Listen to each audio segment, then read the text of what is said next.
Welcome to set one of English expressions, idioms, and more.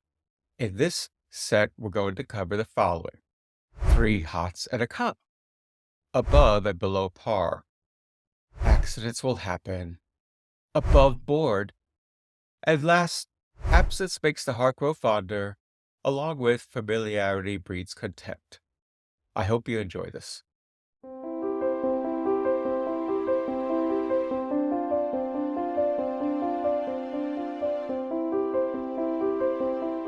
You're about to get three hots and a cot. Go ahead, put your hands behind your back for me. Hey, gentlemen, you're going to get three hots to cut.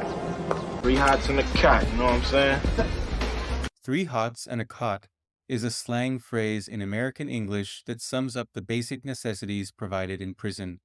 It's a way to talk about getting 3 meals a day, three hots, and a place to sleep, a cot, in a straightforward and often somewhat sarcastic or resigned manner. Let's break it down with some examples. Well, he got caught shoplifting again, so it's back to 3 hots and a cot for him. This example highlights how someone who repeatedly gets in trouble with the law ends up back in prison with its bare provisions. Life isn't great in there, but at least you get 3 hots and a cot. Here, the speaker is saying that prison isn't a desirable place to be, but it offers food and shelter. I'm not saying I want to go to jail, but sometimes I wonder if 3 hots and a cot would be easier than dealing with all this stress. In this case, the person is expressing frustration with their current situation and daydreaming about the simplicity of life in prison.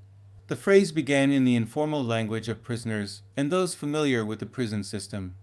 It's a concise way to describe the fundamental aspects of life behind bars, getting your meals and a place to sleep, while highlighting the lack of freedom and the often harsh conditions inmates face.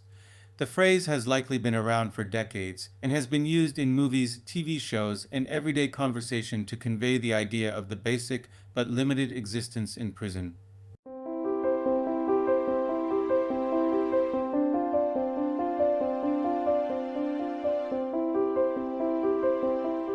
The phrases above par and below par are idiomatic expressions often used in finance and sports to describe performance or value in relation to a standard.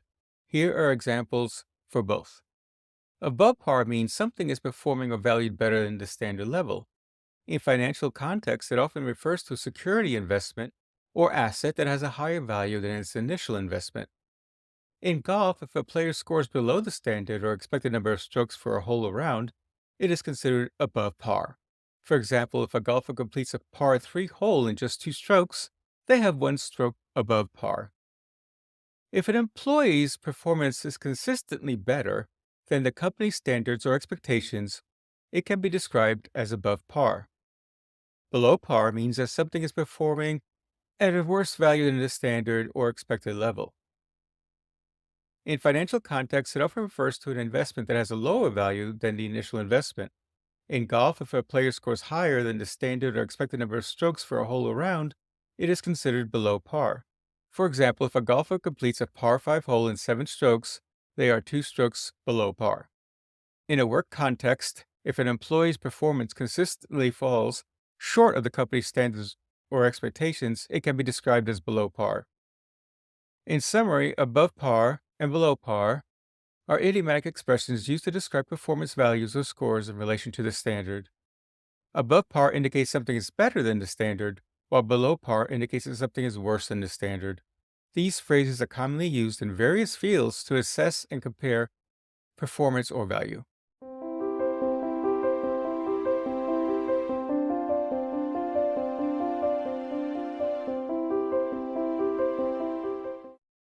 The phrase accidents will happen is an idiom that is often used to convey the idea that unforeseen or unintended events can occur despite our best efforts to prevent them.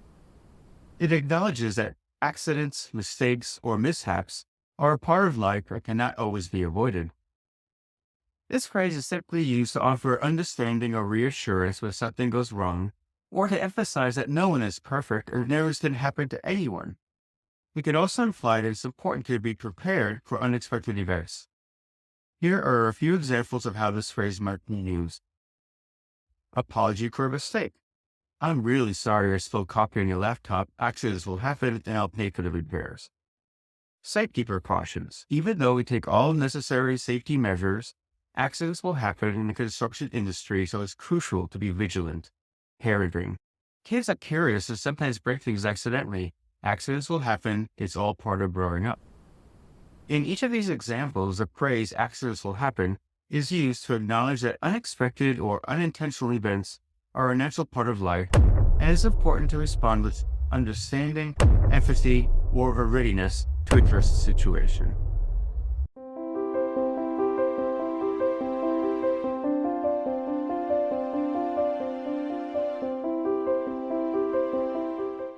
The phrase above board is an idiomatic expression that means something is open, honest, and conducted in a transparent and legal manner, without any hidden or dishonest activities. When a situation or transaction is described as above, it implies that everything is fair, straightforward, and in accordance with the rules or regulations. Here are some examples. In a business deal, I want to make sure this business deal is completely above board with no hidden fees or unethical practices. In this example, the speaker is emphasizing the importance of conducting a business deal in an honest and transparent way. Financial transactions. All our financial transactions are above board and fully documented to comply with tax laws. This statement assures that the financial transactions are conducted legally and with proper documentation. Sports competition. The coach is committed to keeping the team's training and performance above board with no tolerance for doping. Here, it means that the coach is dedicated to maintaining the team's integrity by avoiding any unfair or illegal practices. In a real estate transaction, the real estate agent provided all the necessary information about the property, making the sale completely above board. This indicates that the real estate transaction was conducted honestly and transparently, with all relevant details disclosed. In each of these examples, above board is used to emphasize the importance of conducting activities, transactions, or situations in a legitimate, honest, and transparent manner. It conveys the idea that everything is being done openly and within the boundaries of the law and ethical standards.